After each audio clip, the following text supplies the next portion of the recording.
बिस्मिल्लाहिर्रहमानिर्रहीम। अस्सलाम वालेकुम डियर स्टूडेंट्स, आज हम पढ़ने जा रहे हैं 10th क्लास के मैथमेटिक्स, जिसमें हम चैप्टर नंबर 1 देखते हैं जी। यूनिट नंबर 1 है हमारे पास क्वाड्रेटिक इक्वेशंस, यानी दो दर्जी मुसावात। 1.1 स्टार्ट करने से पहले हम थोड़ा सा इंट्रो देख लेते हैं, जिसमें उसने दिया हुआ है हमारे पास क्वाड्रेटिक इक्वेशंस यानी दो दर्जी मुसावात क्या होती हैं। तो ये तो मैंने उर्दू स्टूडेंट्स के लिए ये रजिस्टर पे स्टेटमेंट्स लिखी हुई हैं। दो दर्जी मसावात जैसा कि नाम से ही जाहिर है कि ऐसी मसावात जिसका सबसे ज़्यादा दर्जा 2 हो। डेफिनेशन देख लेते हैं। ऐसी मसावात जिसकी सबसे ज़्यादा कुव्वतनुमा या दर्जा, हम दोनों बोल सकते हैं, कुव्वतनुमा भी और दर्जा भी 2 हो, वो क्या कहलाती है? दो दर्जी मसावात। इसकी हम मिसाल देख लें तो मिसाल में उसने उसकी मियारी फार्म, बुनियादी फार्म बताई हुई है कि दो दर्जी मसावात की बुनियादी फार्म होती है ax2 plus bx plus c equal to 0। इसको मैथमेटिकल फॉर्म में देख लें 3x2 plus 4x plus 5 equal to 0। ये है हमारे पास दो दर्जी मुसावात, क्योंकि देखिए x की जो सबसे हाईएस्ट पावर है वो क्या है हमारे पास 2।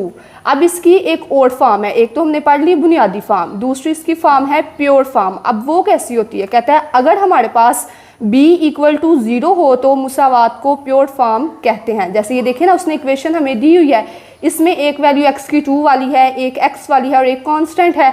जब मैं b की जगह 0 पुट कर दूंगी तो x मेरे पास 0 यानी x खत्म हो गया, तो सिर्फ क्या रह जाएगा ax2 प्लस c, वो ये बन गई, नीचे मैंने पुट किया हुआ है। b की जगह मैंने 0 प्लेस किया प्लस c इक्वल टू 0, तो 0 ने जब x से मल्टीप्लाई किया तो वो तो ख़त्म हो गया। हमारे पास क्या रह गया ax2 प्लस c। अब इसमें x वाली वैल्यू नहीं है, तो जिसमें b 0 होगा उसको हम कहते हैं प्योर फॉर्म। ये था हमारा थोड़ा सा इंट्रो। अब हम जाते हैं एक्सरसाइज 1.1 पे और पहला क्वेश्चन देखते हैं। कहते हैं right the following quadratic equations in the standard form. Standard form कौन सी होती है? मियारी शक्ल। And point out pure quadratic equations. कहता है कि ये जो मैंने आपको क्वाड्रेटिक इक्वेशन दी हुई है इसको मियारी फॉर्म में करें, जो कि हम यहाँ पर रजिस्टर पे देखें पढ़ के आए हैं। कौन सी होती है? ax2 plus bx plus c equal to 0। इस फॉर्म में हमने करना अपना क्वेश्चन, और कहता है अगर उसमें से कोई प्योर फॉर्म आती है तो उसको भी पॉइंट आउट करना है। तो सबसे पहले क्वेश्चन नंबर 1 उसने दिया हुआ है, उसको मैंने नोटबुक पे लिख लिया है।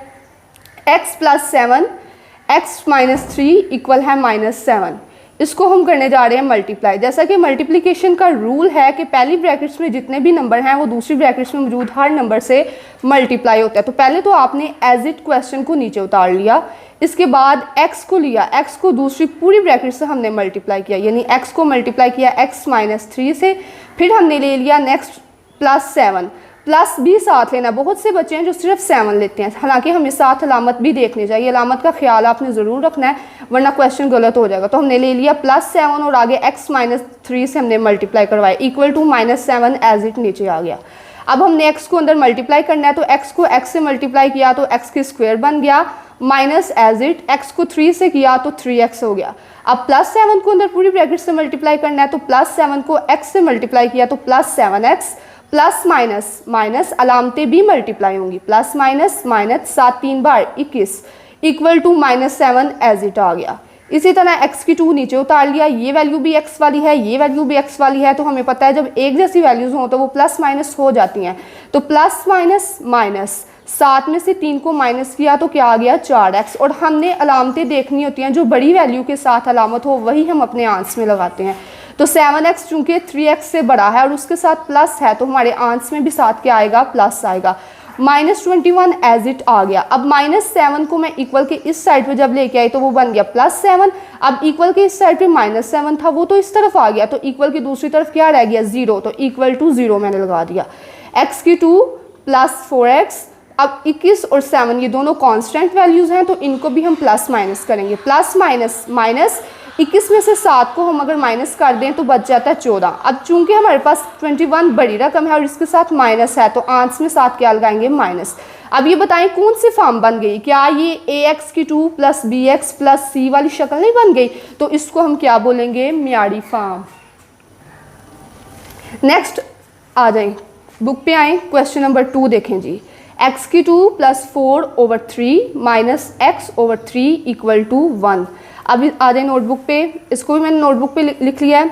अब पहला क्वेश्चन है, पहले तो मैंने आपको बताया हुआ क्वेश्चन को हमने एज इट उतार लेना। उतार लिया, अगले पेज पे चलें। चलें जी, देखें बुक पे, देखें ये क्वेश्चन था, हमने लिखा। तो सबसे पहले इसमें क्या था, हमें पता है जब दो, हाँ जी ये क्वेश्चन है, हमने कहा कि जब दो वैल्यूज़ फ्रैक्शंस जब हमारे पास हो ना और उनके दरमियान में माइनस या प्लस हो तो हम उनका एलसीएम लेते हैं। तो हमें पता है 7 और 3 का अगर एलसीएम लेने का मैं आसान तरीका आपको यहाँ पे बता देती हूँ। हम तज्ज़ीह के तरीके से एलसीएम ले सकते हैं। तो एलसीएम हमें पता है, हम सबसे छोटे मुफरिद प्राइम नंबर से स्टार्ट करते हैं। तो 2 की टेबल में तो दोनों में से कुछ नहीं आ रहा, तो हम 3 से स्टार्ट करेंगे। 3, 7 तो आता नहीं 3 की टेबल में, एज इट आ गया, 3 1 ज़ा 3। अब 7 हमने ले लिया, 7 1 ज़ा 7 और ये 1 एज इट इज। तो 7 को 3 से अगर हम मल्टीप्लाई करें तो क्या आ जाता है 21। तो यही 21 हमारे पास क्या आ गया, एलसीएम आ गया। मैंने एलसीएम में लिख लिया 21। अब देखें इधर, यहाँ पर जो बटे के ऊपर रकम थी उसको तो मैंने एज इट इज़ लिख लिया। बटे के नीचे क्या है, 3 है। इस 3 को मैं एलसीएम पर डिवाइड करूँगी। 3 7 21 होता है, तो 7 को मैं ऊपर क्या कर दूँगी, मल्टीप्लाई कर दूँगी वैल्यू के साथ। इसी तरह दरमियान में माइनस है तो मैंने माइनस लगा लिया। फिर देखें ऊपर बटे के ऊपर x है तो मैंने x को एज इट लिख दिया। अब बटे के नीचे क्या है, 7 है। तो अब मुझे बताएं 7 को अगर मैं 21 पर डिवाइड करूं तो 7 3 ज़ा 21, तो 3 को ऊपर मैंने x के साथ क्या कर दिया, मल्टीप्लाई। ये तो एलसीएम लेने का तरीका हम छोटी क्लासेस से पढ़ते हैं। नेक्स्ट 7 को हमने अब अंदर मल्टीप्लाई करना है। तो 7 को x की 2 से मल्टीप्लाई किया तो 7x की 2 प्लस एज इट 7 को 4 से मल्टीप्लाई किया तो 28 आ गया, माइनस 3 को x से ज़रब दी तो 3x बन गया, ओवर बटे के नीचे 21 आ गया, इक्वल टू 1 एज इट। अब देखें ये वाली इक्वेशन मैंने एज इट लिख ली। 21 चूँकि बटे के नीचे, और हमें पता है जब इक्वल की दूसरी साइड पे जाता है तो वो मल्टीप्लाई होता है। तो 1 जब 21 से मल्टीप्लाई होगा तो क्या बन जाएगा 21, और ये वाली इक्वेशन एज इट आ जाएगी। 7x की 2 इधर ही रहा, माइनस 3x इधर ही रहा, प्लस 28 इधर ही रहा। अब मैं इस प्लस 21 को जब इक्वल के इस तरफ ले आऊँगी तो ये बन जाएगा माइनस 21, और इक्वल टू, चूँकि सब कुछ तो इधर आ गया तो बराबर के उस तरफ क्या रह गया, 0।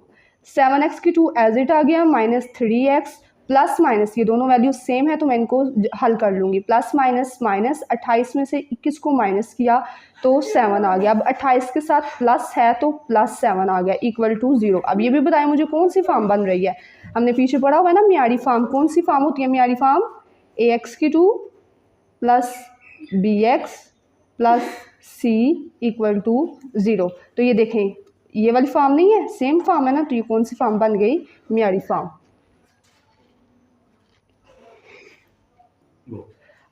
हाँ जी, आज हमने जो 2 क्वेश्चन किए हैं, अगले जो 4 क्वेश्चन हैं वो भी बिल्कुल सेम हैं। आप लोगों ने ये खुद करने हैं। अगर कोई क्वेश्चन आपसे नहीं होता तो आपने कमेंट सेक्शन में बताना है, मैं उस पर अलग से वीडियो बना के अपलोड कर दूँगी। तो कल से इंशाल्लाह हम नेक्स्ट को सॉल्व करेंगे।